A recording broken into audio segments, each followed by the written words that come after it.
Welcome to the Capstone Conversation, the East Bay's best podcast. Hosted by Jared Asch, bringing you in-depth conversations with the leaders shaping your community. Today, we're going to be talking about fire safety as we go into the heart of summer fire season here in California, where fires have already started. Today, we're going to be talking about how technology is impacting the way we fight fires and the way we respond in the planning to them, prior and after. Today, we are joined by two technology companies. We have Bowen Kyle from Ladris and Gadi Benjamini from FireDome. Welcome, gentlemen. Thanks, Jared. It's a pleasure to be here. And Gadi, why don't you give us a little bit of your background and talk to us about FireDome, and then we'll have Bowen do the same. Perfect. Thanks again. FireDome, it's a new approach or a new category, as we like to call it, to create protection around properties, around businesses from wildfire. I'll talk about it later more thoroughly. My background is mainly from the Israeli military. I'm in Israel right now, but I'm relocating to the Bay Area in 2 months. So soon to be both of yours neighbor. And essentially, I spent 14 years in the Israeli military, mainly on intelligence roles. And I was ranked lieutenant colonel in my last role there. Then I went from protecting the Israeli citizens and our country to climate. I wanted to make a huge impact on the world and climate as we see the fires and we see floods and we see other natural disasters that are increasing, unfortunately. We need to do things to make humanity more prepared to handle these situations. And I wanted to make an impact on that front. I had a company that I was a CTO. The company tackled methane gas emissions. And after that, about 2 years ago, I started FireDome with Dee. She's my co-founder. She's the CTO of the company. And fires has been our lives in the past 2 years. There are also fires here in Israel, but not as many as in California and the US. And it's unfortunately, it's something that's increasing more and more. And we have to find new solutions and create new technologies and innovations like Bowen does at Ladris and we do at FireDome. I'd love to elaborate on that later. Bowen? Thank you. Pleasure to be here. My name's Bowen Kyle. I'm the CTO and one of the co-founders of Ladris Technologies. Ladris is a company that builds software for disaster preparedness. We do wildfire simulation. We do evacuation simulation, flood monitoring, and communication to the public. We sell software to counties and cities in California and across the Western states. And we also have an app that's for consumers and communicates that information to them. I founded Ladris in 2018 when I was studying at UC Berkeley with my roommate and childhood friend, Leo Sleeman. He's our CEO. I'm the chief technology officer. We grew up in Northern California over in Nevada County in the greater Lake Tahoe area, a pretty small town, Grass Valley, Nevada City area. And it's a beautiful place to grow up, but there's also lots of wildfire, being in the forest and very dry summers and that kind of thing. It was definitely part of the community that we grew up in. Wildfires and evacuations were things that happened every couple of years, would impact us. And then some of the more extreme examples in the late 2010s, I think really got the attention at the state and local level about what do we need to do to better prepare for these kinds of things? What can we invest in ahead of time in addition to all the tremendous response that we do? How can we invest more in planning, proactive communication, and things like that? And so we created our first software in partnership with Nevada County, actually, where we grew up. And that's where we designed our evacuation simulation technology that we now hold patents on and did software co-development with them. Had the opportunity to work with lots of great people since then in the almost decade that we've been doing this, including quite a few agencies in the Bay Area throughout Northern California. Talk about, with Nevada County as a great example, definitely a high fire risk county. Talk about how they're using this product, right? Give us that use case example. Sure thing. There's a lot of, I guess, differences between local agencies, especially emergency management. It's not a homogenous group, but a typical use case for us would be a county emergency management department buys our software and they do a few different things with it. One, they use it to do their formal planning activities. If they need to submit an LHMP, a local hazard mitigation plan, or a community wildfire protection plan, both of those require an evacuation analysis component of it. And our software does a really nice job with that. You can run these simulations in seconds. It's just a couple of clicks and invest a lot of engineering time in making it run fast. That's a much more robust route versus hiring a consultant to do manual analysis. Those studies typically end up being very limited because they can only look at a few different scenarios. You imagine a county trying to plan for all the different types of evacuations that could occur. You really need to look at hundreds of different scenarios. You have how many neighborhoods in a county, and then each neighborhood could have a dozen different realistic evacuation scenarios, depending on where the fire starts, what direction it's moving, what time of day it is, traffic conditions, things like that. Our software allows them to do a robust analysis to look at all these different contingencies. But that's just one use case. We also use it in real time or near real time. If there's a fire start in an area, we'll simulate the projected spread. How is this fire going to move across the landscape over the next operational period? How will that impact evacuations? And you build this understanding ahead of time. If we need to call an evacuation in 2 hours from now, how long will it take to clear the traffic congestion on the road network? Are we looking at a 4-hour clearance time or a 10-hour clearance time? Which roads will be safe? Where do we need to deploy our limited resources? Questions like that. That's important. I was just talking to a friend during the big Santa Rosa fire. They were trapped at a resort in Calistoga, and they finally got an order that said, okay, the road's clear, you could evacuate, but we're not guaranteeing your safety on the road. But okay. And it's because they couldn't predict which way the winds would shift, if they could keep that corridor open for how long. And it was kind of risky. If you could predict a little bit in that window, give them a vision of how the winds might shift and tie it into weather and whether that evacuation route could be open. Hey, we're only going to open it for 20 minutes right now. That's the safety time. That at least lets everybody know, right? And that's good planning there. Absolutely. And if I could just add one more thing to that, a lot of times in an incident, the actual options are really limited. The first responders are doing the best that they can with the options that they have available. Sometimes it still results in dangerous scenarios, people needing to evacuate on roads that may have lethal heat exposure or other problems like that. And so it becomes really important, the work that we do throughout the year, in the winter, in the spring, when it's not fire season.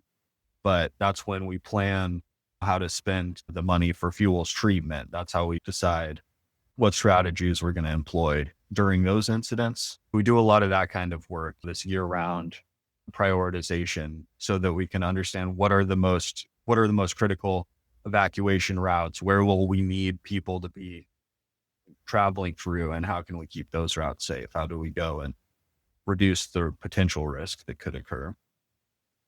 And Gadi, let's talk about FireDome and a little bit about your product and use cases, because yours is a planning, but yours is also action when the first small flames start. Talk a little bit more about FireDome and how you're utilized. First, I'll say that we're inspired by systems that operate in Israel to protect the people from external threats. Systems start, as you said, Jared, with collecting data and then detecting or identifying threats and then responding to the threat. The whole chain of order, chain of events, our system does. First of all, we do a survey, we call it, at customers' sites.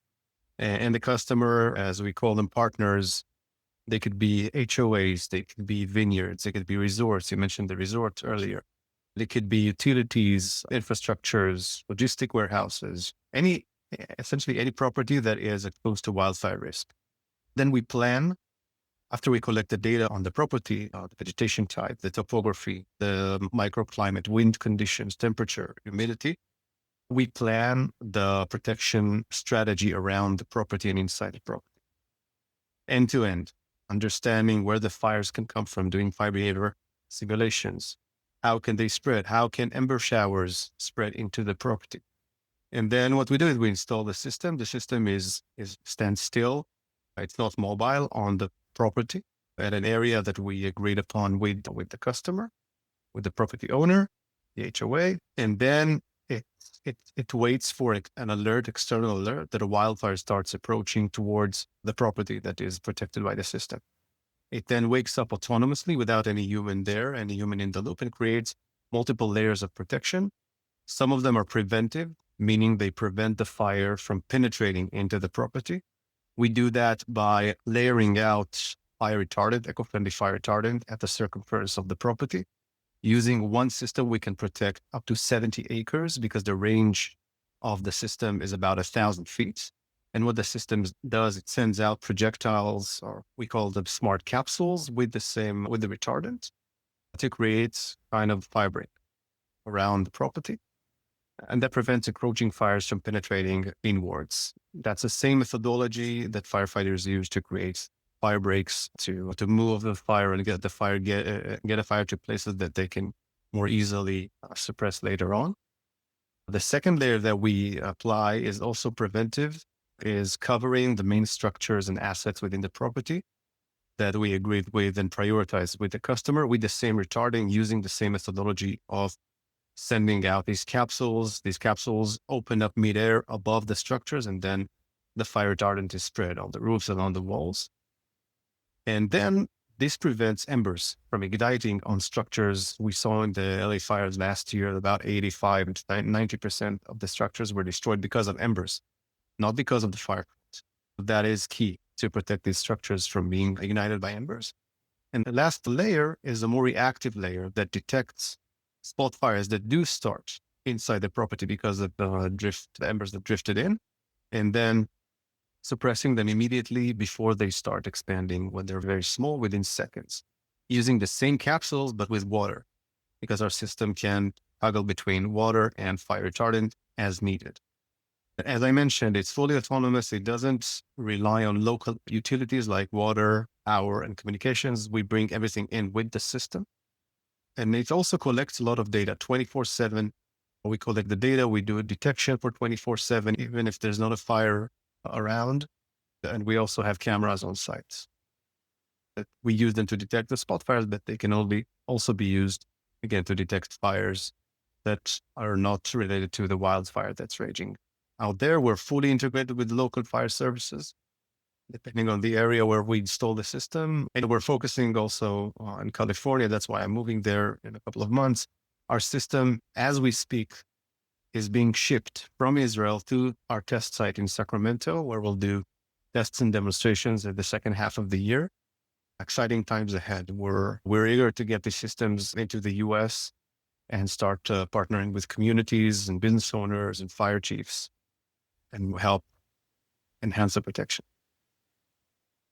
I want to get both of you to comment on the other person's technology here. You're both learning about it for the first time within this podcast episode. But what do you see the advantages? Remember, if we're talking to city officials, firefighters, how does this just all play together in the greater fire safety thing in a positive way and incorporating new technology? I think that first I'll start with saying that the problem, the challenge is so immense that there's not a single solution to the wildfire crisis. We need multiple solutions. We need them end to end, from intelligence gathering to evacuation planning, to suppression, reaction to the wildfires. I think that working together in partnerships, and we are one of our main values in the company is to create partnerships with other companies that are in the space. We don't see most companies as competitors. We see them as partners.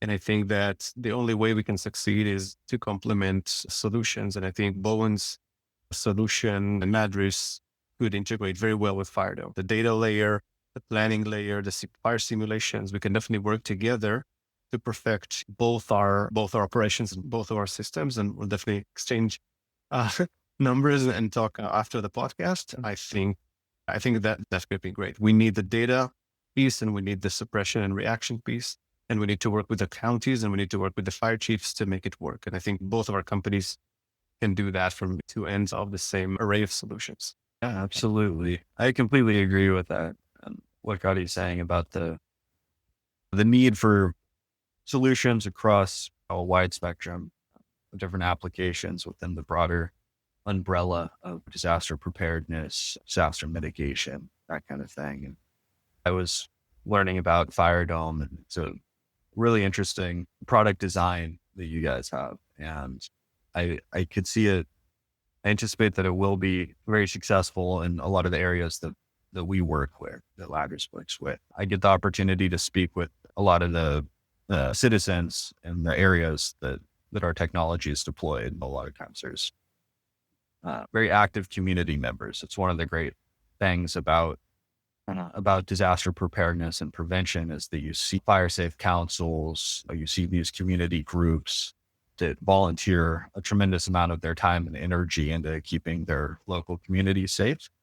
And I get to speak with them. Oftentimes they'll invite me into their homes, onto their property. I will tell you the types of contraptions that individual people built on their properties to try to defend from fire, like these sprinkler systems, like automated alarms, types of things like that.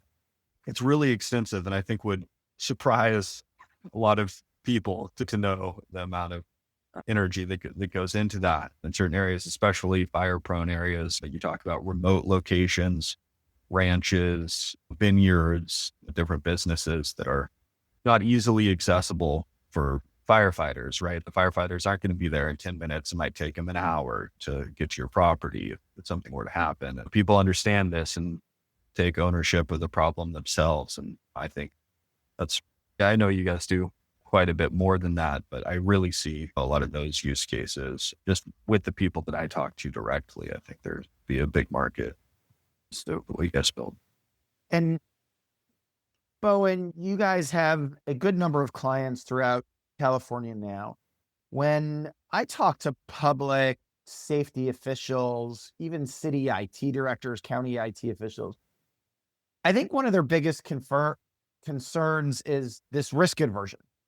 They just, oh my gosh, this is new technology. How do I know it'll work? And Gadi's technology is definitely state of the art. It's more than just software.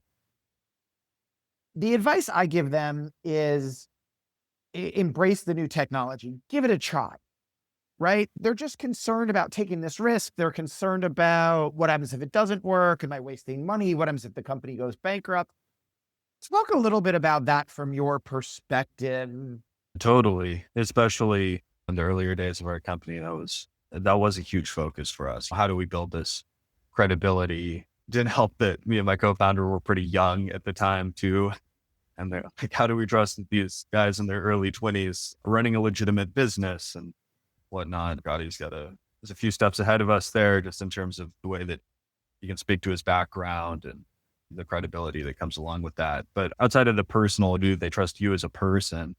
Do they trust your business as a whole? And how can you get people to embrace, how can you get agencies to embrace a new technology and fold it into their processes, get it through the gatekeepers that exist, things like that, like IT departments and whatnot. And for us, I guess I would say there's a set of steps that you need to take, right? You need to make sure all your stuff is compliant. And it really helped us to have access to people that were former CIOs in California counties and work with them and be like, okay, what's the checklist that we need to satisfy to be compliant? Like, for example, we moved all of our servers onto AWS GovCloud was one of those things. Even though it did more or less the same architecture and everything that we had on our existing server stack, it's just, they know they're getting that security. It's a known quantity. It's just another thing that they don't have to worry about failing. It's maybe not the most crazy advice in the world, but just diagnose the problem and find a solution. But I think that's smart, right? And If it's something simple, like to go with Microsoft, I think it's Azure or Amazon Cloud Services, simple things that just help them feel like you're secure and protecting data is a big step that a lot of startups have to take. And I think credibility is definitely one that comes up. And I was talking to a fire chief recently who said, I get approached by vendors anywhere I go. And I get emails from that is clearly AI, not personalized, or it's personalized through the AI. And it's like, I don't know who to trust. I don't know who to look for. And so I'd much rather go with a company or a friend that brings credibility. If you partner with former CIOs, right? Just to help boost that credibility, build that localized trust. I think that's important. Gadi, do you want to weigh in on some of this?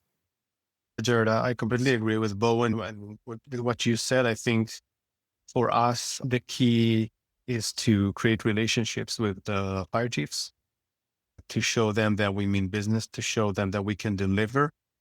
We're inviting a lot of people to see the system live in California as I said, in the next 6 to 9 months. I think that will create a lot of credibility because the AI era, people need to see things with their eyes and touch and feel. And I think that's also key. The second thing is to learn. Most of the conversation that we did in let's say 6 months when we started the company, with fire chiefs, with insurance companies, with people who lost their businesses and homes, was just listening, asking questions, listening, understanding the problem, as Bowen said, understanding what the pain points are. And that's how we built relationships with those people. And B, we built our system and our methodology and our whole approach to fit those needs, to fit those pain points. I think creating these types of conversations was really useful for us to build trust with the different stakeholders that we're working with. That's the key. Create the trust, create the relationships, show them that we can give them added value. And these are my main tips, but Bowen said most of it. Let's expand on that, right? Gadi, your project, this concept of these real life launching devices that shoot the fire retardant up, you're taking it several items, right? You have cameras and digital software and AI that is identifying these fires and spotting them instantaneously from their start. But then you're launching this, and this concept, like, people are like, whoa, that sounds so sci-fi, right? But it is real, and you have tested it and you know it works. What is some of that like reaction, like that sounds out there that you're getting? Just talk a little bit more along this lines about that and how you're building that credibility and addressing it. Great question. And we do, when the system, before we sent it to California, we had very nice videos that we did of the testing that you mentioned. And we went and we even built a small model of the system and brought it to the US, showing people, trying to get familiar with it. Because when people say, we have suppression drones, everyone knows what a drone is, how it looks like, what it does, how it flies. People don't know what a FireDome launcher is. It's a new thing. It's something that doesn't exist. We're not aware of any other companies that have created something that works like that. That's a lot of the work, trying to show them the advantages, show them how this surpasses other technologies that exist and can give them added value. I think what helped a lot was the fact that we showed people how their property is threatened by fires with the fire behavior simulations that we did, and how FireDome can create these multiple layers of protection to protect their own property. We learned how their property looks like. We learned what the type of topography, vegetation, etc. the property has. This created a lot of trust and a foot in the door to create the conversation on the launcher and the technology in the system. And the other aspect is safety. We are very safety first. We wanted to make sure that all of the questions about what if the capsule hits a helicopter that flies by, we have 4 different types of solutions for that we implemented. What happens if there's a human in the area? We have 5 different solutions for that, 5 different layers of protection for that. That kind of lowered a lot of the worries that people had on the safety aspects. I think these are the main things that kind of help us speak with people and get them to be interested. And once they see it, they're like, super cool. We haven't seen anything like that. We want to have it. That's where we are now. And I think that once we bring it to the US, show them people can come by and see it in action, that will also obviously help us create the more trust and understanding what the system is, try to grasp it more real life. That's pretty much. Bowen, I see you nodding in here. You want to keep adding to this part of the conversation? I don't have a whole lot more, but definitely agree with that approach. It's all just very true from my experience. When you're talking to first responders, right? Both of you interact with them in different ways. Your markets are slightly different, who you're trying to sell to. Let's start with the first responders, and then we'll dive into the IT directors. What advice do you have them, not about your products per se, but like technology in this space overall, right?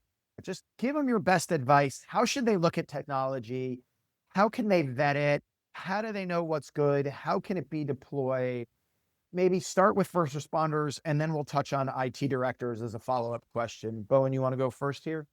Sure thing. That's a really good question. I mean, when I work with first responders, my perspective is that I'm there to help them in any way they can. At the end of the day, they're the ones that are going into the burning building and saving lives. They're kind of men and women in the arena, so to speak. And software that they use is in a supporting capacity. I don't come in and pretend to know how to tell them how to do their job or anything like that.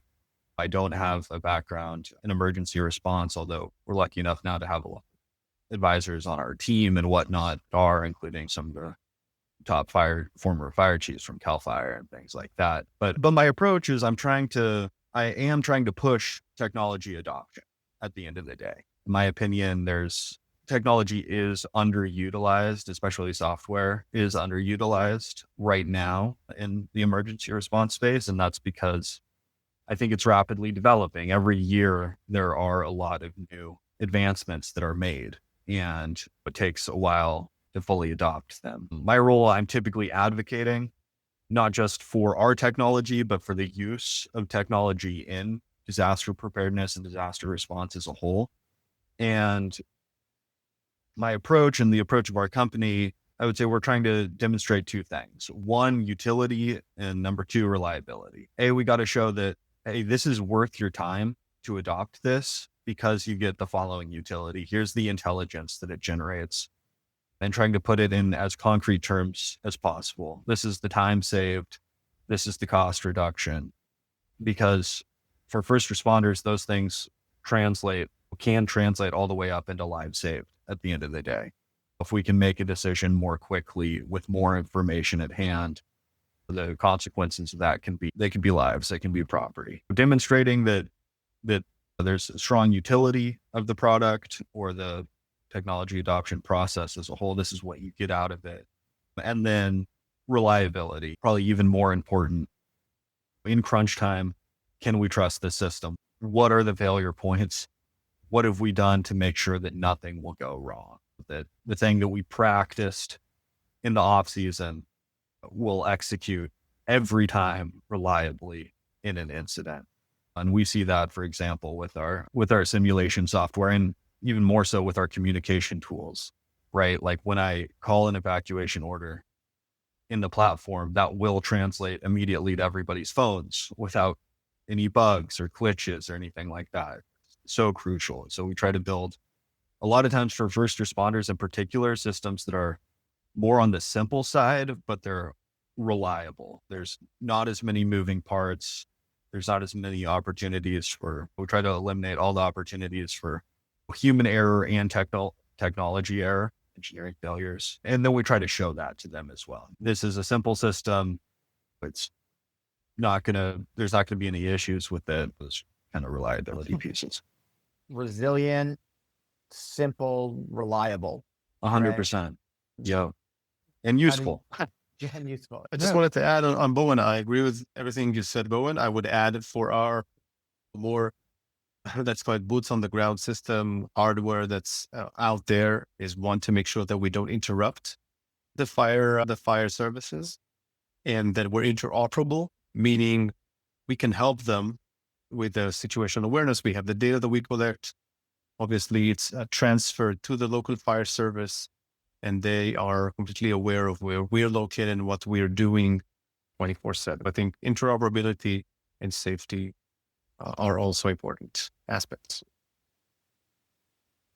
That makes sense. We'll have them on too. A police safety client. And what we look at is how can we save the officers time in terms of paperwork, taking in reports. And what they're doing in their initial clients is they're really studying on the data how much officers' time could be saved at a desk. And it's in 5 different ways they're calculating that so that they could go back out to the field. They're not trying to take anybody from overtime. They're trying to say, look, how can you use time in the car after booking somebody? Can you do work while you're driving, utilizing tools? And it's all geared towards, hey, instead of going back to a precinct, can you go back out to the field? And I think that's a key feature. And I heard, Bowen, you talked a little bit about that. How can we save them time so that they could do other things, not at a desk, and be back out there working with the community and working in the field? Absolutely. Any opportunity that I can take to get a member of law enforcement or a firefighter away from their task and have more time out in the real world, so to speak, is a huge value add, in my opinion. There is a level of kind of bureaucracy and form filling and all that kind of thing that our first responders do have to deal with, and it does bog them down. And we're trying to help them make that part of their process as efficient and robust and useful as possible and save them an immense amount of time. And Gadi, one thing I want to pick up that you talked about, which I know comes up from a lot of the supporting team, is the drone aspect, right? Fire departments actually hate drones. They hate news media drones. They hate personal drones. They hate ranchers who have their own fire system carrying a bucket of water drone because it gets in their way. And you're specifically designing that redundancy and reliability so you don't interfere with the fire crews, right? And specifically with the airspace that is so valuable, and especially when there are very strong wildfires. I think that we gave a lot of thought on how to create, again, the interoperability and the synchronization between our launching the launching of the capsules and whatever resources, aerial resources are spread out by the firefighters. For example, we have the cameras we taught the algorithm to spot from afar, to spot aerial vehicles that approach the polygon that we're protecting. Once we detect them, the system won't launch for a few minutes, few seconds until the aerial vehicle passes. Or another example is that we have built-in ADSB transmitters and receivers. We receive the transmission from the aerial vehicles that are around the area. And then again, if we detect something in the vicinity, we pause the system until it passes. We gave a lot of thoughts, it's not innovation because these are off-the-shelf components that we integrated, but a lot of thought about how to make it efficient, how to make it safe. And we learned that from the firefighters, from the countless meetings that we had and talks that we had with them.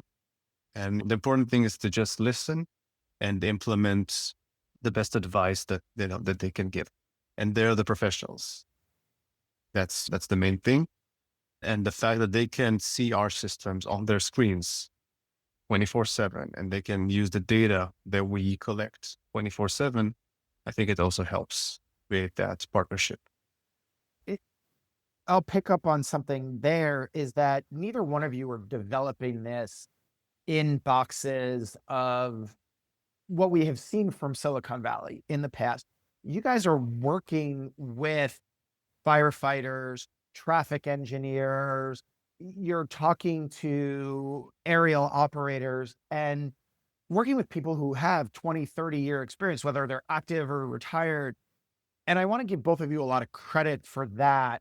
I don't know if there's anything you want to add. Both of you have touched on it, but I really think that's important that you have partnered with people who have boots on the ground experience in these communities and expertise. Neither Bowen or myself fought fires in the past.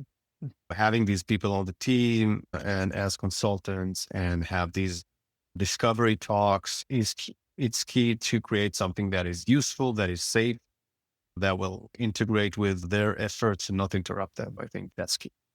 I agree with you.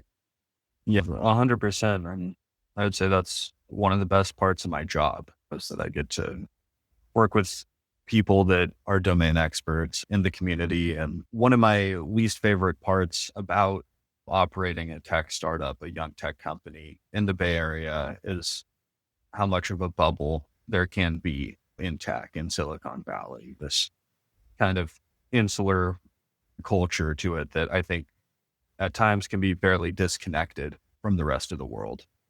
I definitely noticed that, like growing up in Northern California, but not in the Bay Area, the kind of disconnect there can be even from like the tech companies and the stuff that's a 2-hour drive east of them. And we see that a lot in this space. I really appreciate the opportunity to bridge that gap, bring all the great technology, all the smart, brilliant people that work in tech in Silicon Valley and get them to apply themselves to something that's interdisciplinary, that touches on more real world concerns, very practical. How do we save lives? How do we protect people's property?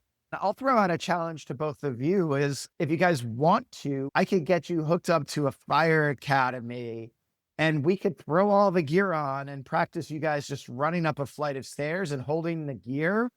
And it'll make some good videos, but it'll give you the experience of just being out there with them and what the guys literally on the line are looking at for a couple hours. If you want that, I'm sure we could figure that out.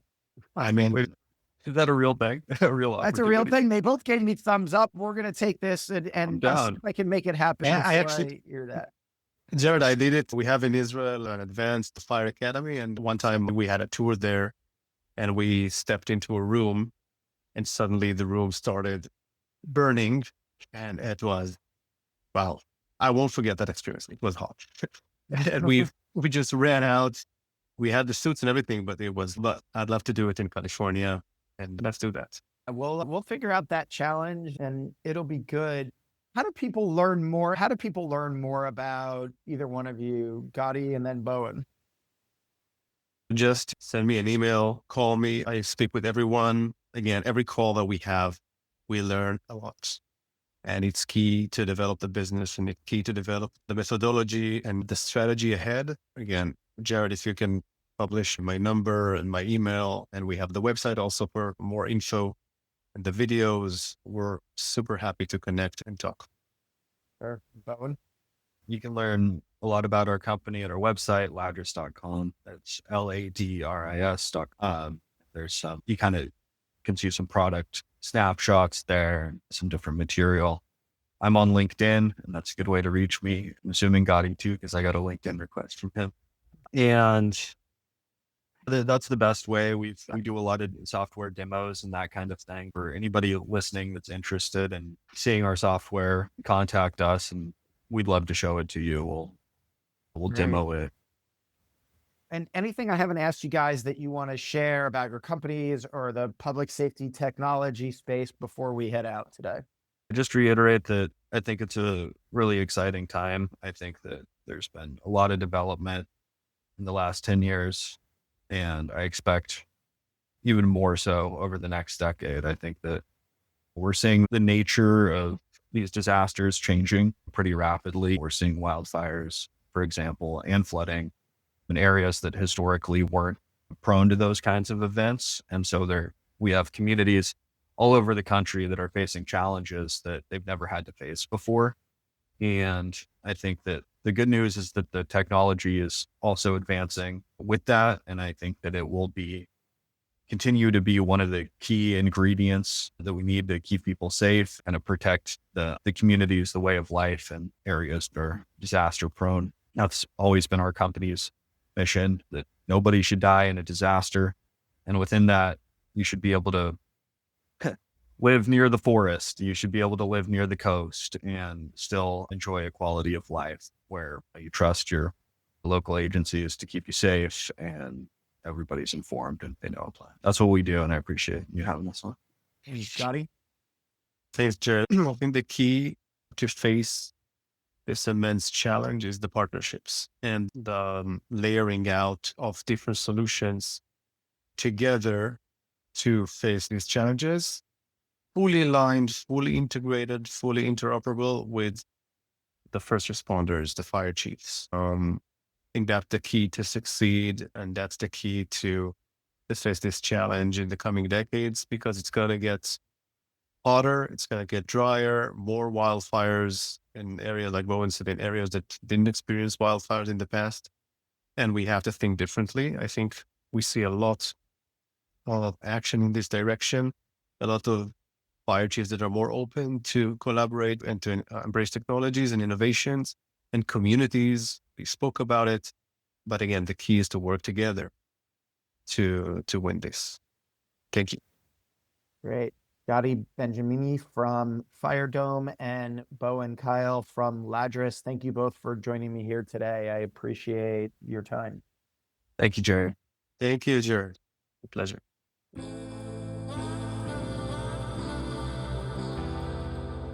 Thanks for listening to the Capstone Conversation. Don't forget to subscribe and follow Jared Asch and Capstone Government Affairs on LinkedIn. Leave us a review and share this episode with a friend.